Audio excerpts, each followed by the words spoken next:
Hanggang ngayon ay pinag-uusapan pa rin sa X ang ginawang performance ni Karil sa It's Showtime last Saturday. Mistulang nagkaisa nga ang madlang people at mga kapuso sa social media na kinabog ng powerful live song and dance spot ni Karil ang pinakitang performances ni na Vice Ganda, Ann Curtis, at Kim Chiu sa opening number ng kanilang noontime show na nagsimula nang umere sa Channel 7 ng GMA Network noong April 6.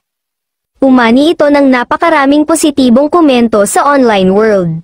Karil deserves the Best Performer Award sa opening number ng It's Showtime last Saturday. Napakagaling ni Karil, hindi lang siya dapat pang sidelines ng noontime show, sa husay niya, she deserves more and so much better exposure. Ang galing ng control niya sa boses niya, performer siya talaga.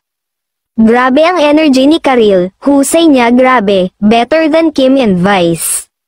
Showtime, ganyan dapat palagi, please give Karil more exposure di puro Vice, Kim and Ann.